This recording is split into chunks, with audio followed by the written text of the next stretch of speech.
bonne année. Ça y est, 2021 c'est fini et je me retrouve totalement démunie. Et je pense que 2021 a été une année assez productive, même si ça n'a pas mené à des trucs incroyables. Mais ça a été productif. Très très épuisant aussi émotionnellement, mais très très productif. Je veux dire, ma vie a été bousculée. On est d'accord. Mais du coup, je me retrouve à dire, bon bah qu'est-ce que je peux faire maintenant pour changer ma vie positivement ? Qu'est-ce que je peux faire de plus que ça, tu vois ? Je sais pas quoi faire. Faisons un petit bilan de 2021. Bonne résolution du coup de 2021. Ne pas me consumer. Ne pas me consumer. Bah, je veux dire, je suis pas tombée dans la dépression, sens littéral du terme, donc c'est un bon début. Faire confiance. Faire de nouveaux tatouages. J'avais oublié que je m'étais fait des tatouages en 2021. Voir mes amis. Ah! C'était dur en fin d'année. Je les ai vus. Je suis allée voir à Paris une amie que j'avais pas vue depuis longtemps sur le lieu de travail. J'ai vu presque tous mes amis dans toute l'année, mais c'était juste que je les voyais pas tout le temps. Et c'est un peu triste, et c'était surtout très triste en fin d'année. J'ai eu du mal à passer cette fin d'année. Ajouter Joe et Kai dans Cherry Bombs. Ah, c'est fait. Boum. Prendre un petit déjeuner au lit. Les amis, un petit plaisir simple. Prendre un petit déjeuner au lit, et tu passeras des fois même des journées entières au lit. Faire un rayon roman policier à la médiathèque. Ah bah, ça aussi c'est fait. Non. Vraiment que je trouve des résolutions professionnelles aussi. C'est vrai que c'est satisfaisant ce qui s'est passé en 2021. En janvier, il avait neigé. Je sais que ça n'a pas l'air important, mais je pense que ça fait du bien de se rappeler qu'il a neigé en 2021. J'ai fait une vidéo sur mes livres lus en 2020. Peut-être que je devrais en faire sur mes livres lus en 2021. Même s'il y a des livres que j'ai commencé en 2021 et que j'ai jamais fini. En janvier, je faisais aussi du jeu de rôle sur Discord. Une expérience qui s'est mal finie, mais au moins en termes de créativité, j'étais productive. C'est-à-dire que vraiment, j'ai pensé que à mon jeu de rôle et à écrire des fanfictions sur mon personnage. Et c'était pas forcément une bonne chose.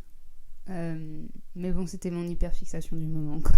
C'est marrant parce que du coup, ça voulait dire que déjà, dès le début de 2021, je voulais mettre Joe et Kai dans le Cherry Bombs, alors qu'ils étaient toujours pas morts dans le jeu de rôle.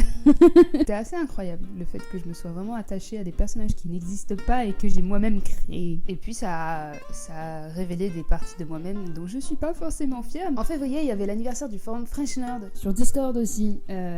C'était en virtuel parce qu'il y avait un truc qui faisait qu'on pouvait pas tous se regrouper dans un même endroit à Paris. En vrai, c'était chouette.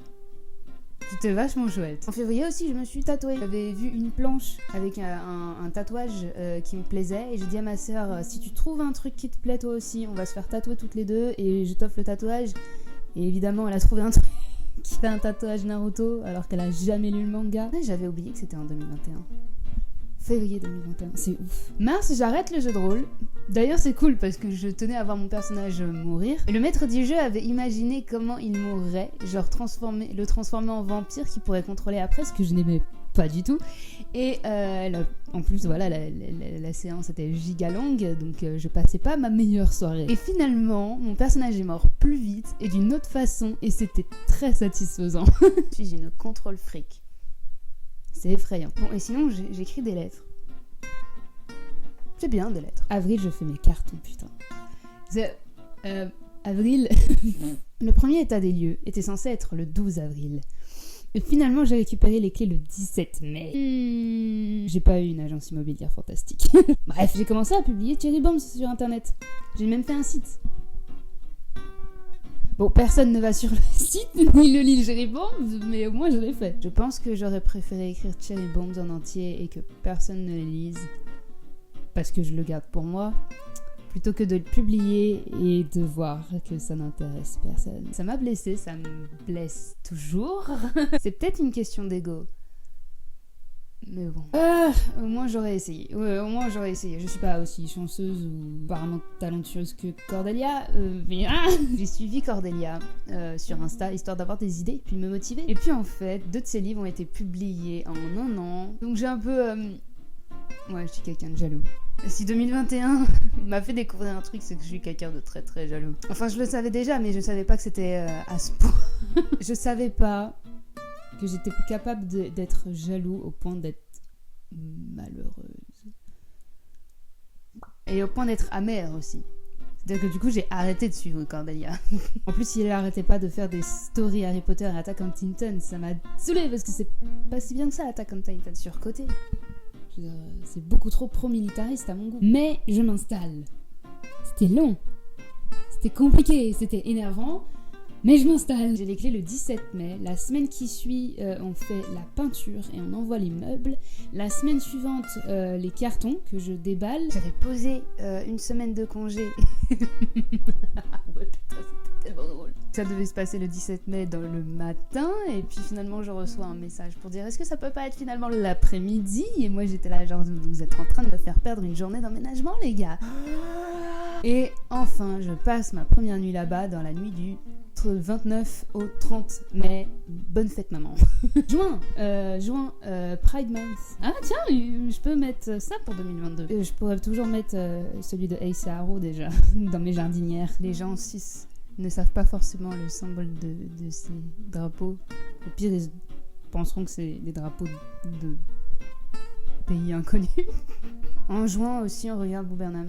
C'était une bonne idée vu que je venais de commencer à vivre seule. Et ça m'a beaucoup aidé aussi en fin d'année de regarder Bo Burnham parce que je traduisais une de ses chansons. Voilà. Je lis pas mal, je regarde des séries, on est posé.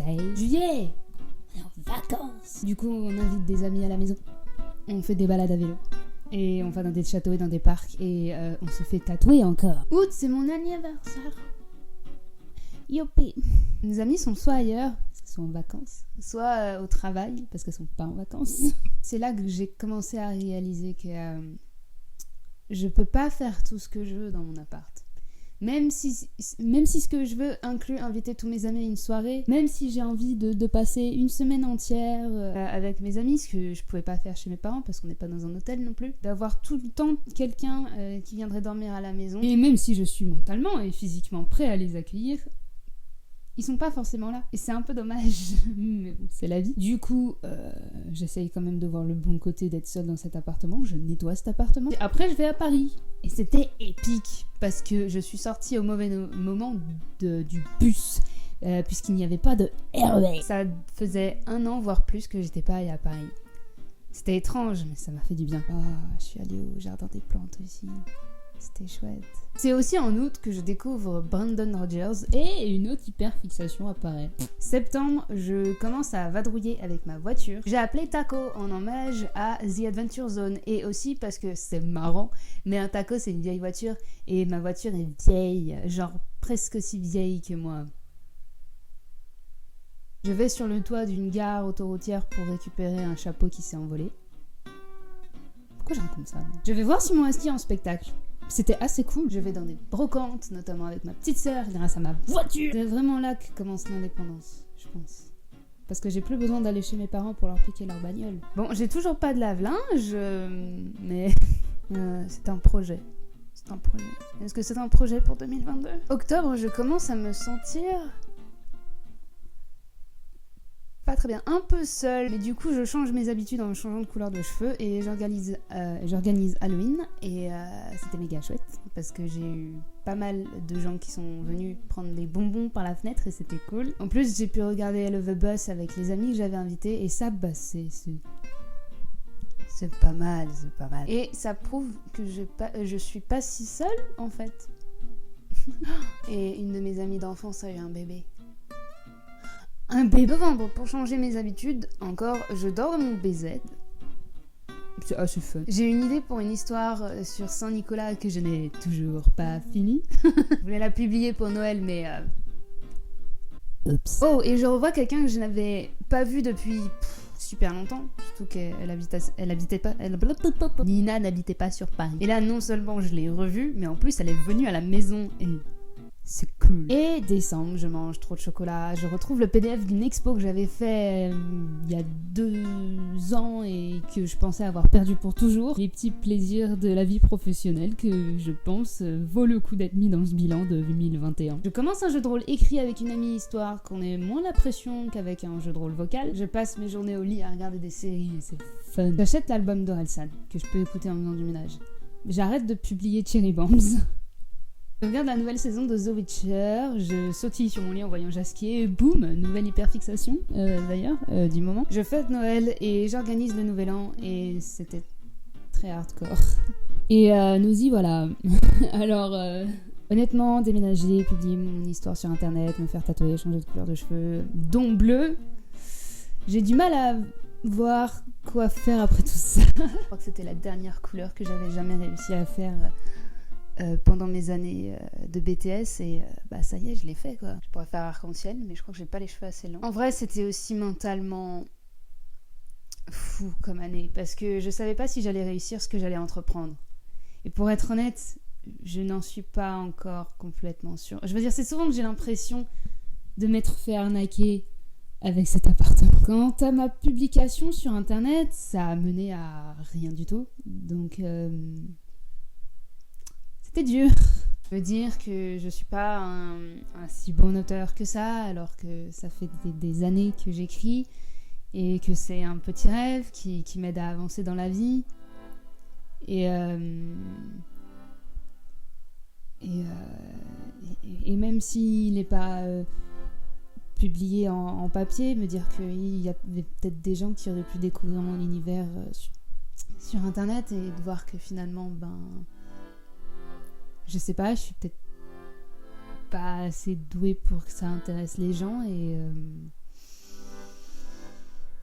et me dire écoute, est-ce que tu abandonnes parce que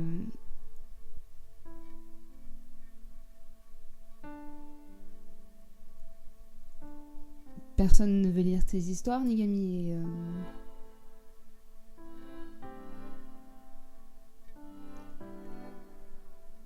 abandonne ton rêve, ça mène nulle part et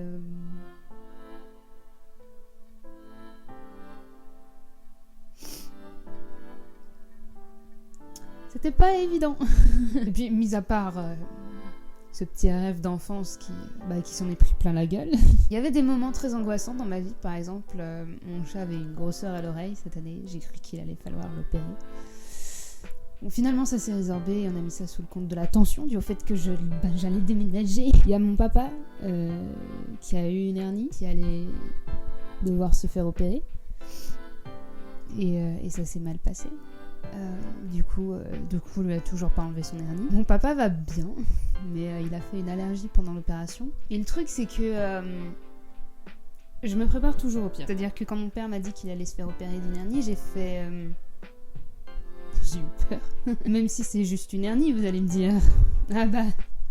Et finalement, qui c'est qui avait raison ?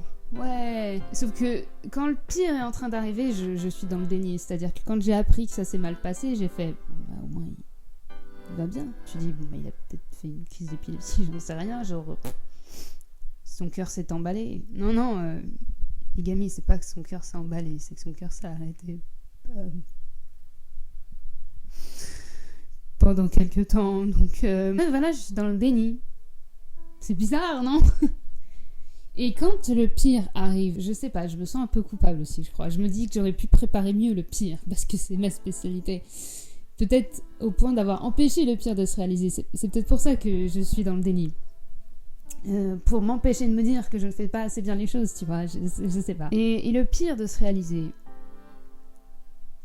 finalement, il s'est pas réalisé cette année.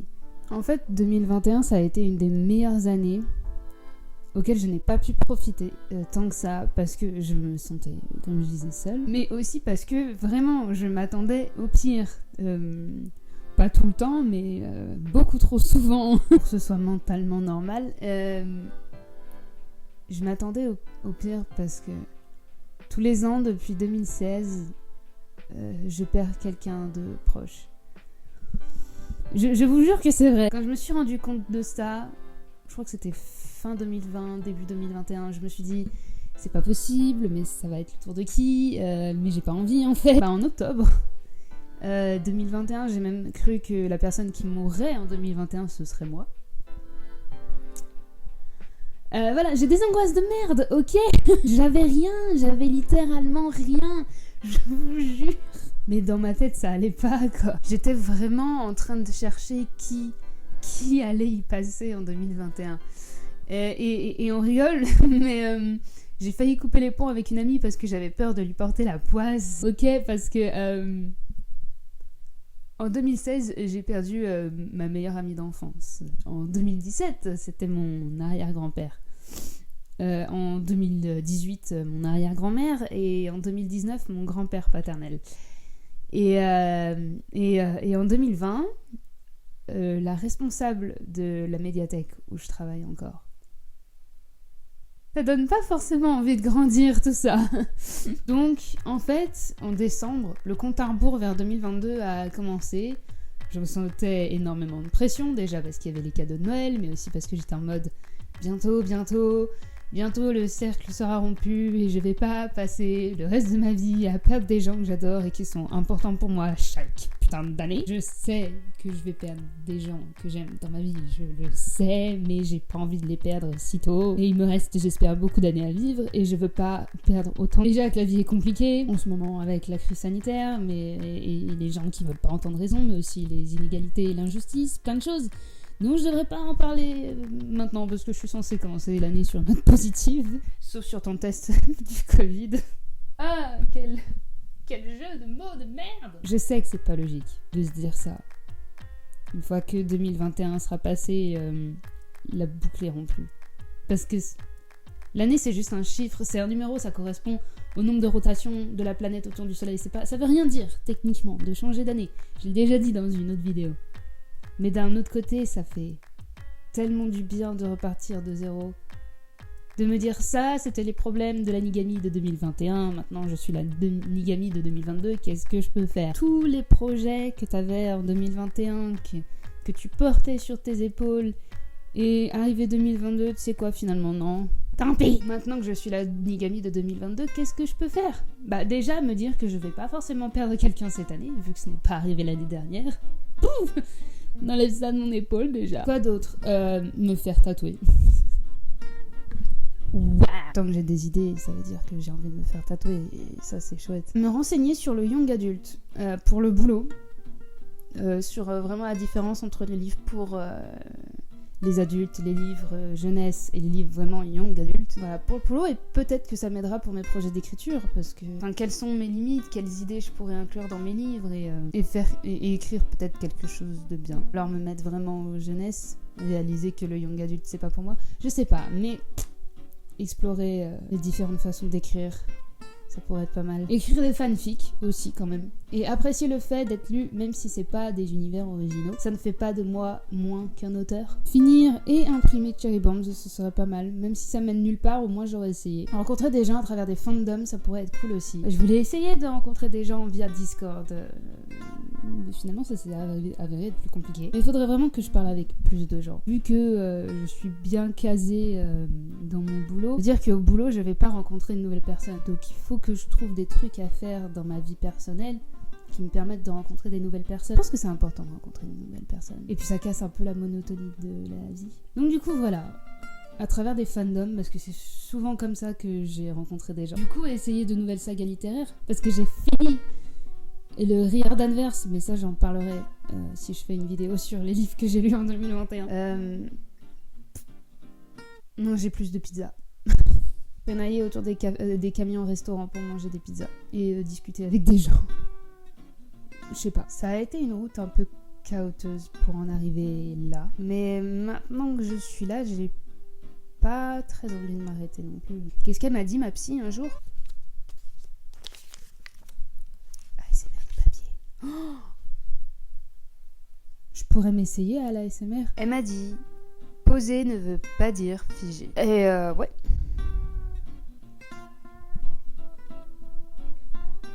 Je trouve un moyen de pas me figer. Mais manger des pizzas, ça me paraît déjà être un bon début. Et vous, c'est quoi vos résolutions de l'année 2022, si vous en avez? Si vous en avez pas, c'est pas grave. Je sais qu'il y en a qui veulent pas faire de résolution parce que du coup ça les déprime à la fin de l'année de s'apercevoir que ils ont pas fait ce qu'ils ont dit. Faites des résolutions qui soient faciles à tenir parce qu'effectivement sinon c'est plus frustrant qu'autre chose. Si votre résolution c'est de faire plus de sport alors que vous savez déjà de base que vous n'aimez pas le sport, alors pourquoi faire cette résolution? Je sais pas. Moi si je devais me faire une résolution qui serait compliquée mais qui me plairait bien du coup, c'est de finir tous les livres que j'ai commencé en 2021 et que j'ai jamais fini. Ça sera très satisfaisant une fois que j'aurai fini de les lire. Une fois que je les ai finis, c'est fini, tu vois. C'est pas comme la salle de sport où une fois que tu t'es inscrit et entraîné plusieurs fois, il faut que tu te dises « Ah merde, mais en fait, ça c'est pour toute l'année. » Ah, recommencer un sport en 2022 ? Je sais pas, parce que moi je faisais du tir à l'arc, ça fait longtemps que j'ai pas refait du tir à l'arc, mais j'ai pas envie de faire du tir à l'arc en salle. Et à l'extérieur, c'est compliqué parce que j'ai pas d'endroit suffisamment grand pour tirer à l'arc. J'ai pas de cible non plus. Voir pour du sport, effectivement, ça pourrait être pas mal. Parce qu'il faut bien évacuer les pizzas. Enfin bon, bref. Je crois que je vais m'arrêter là. Et du coup, je vous souhaite à tous une bonne année 2022.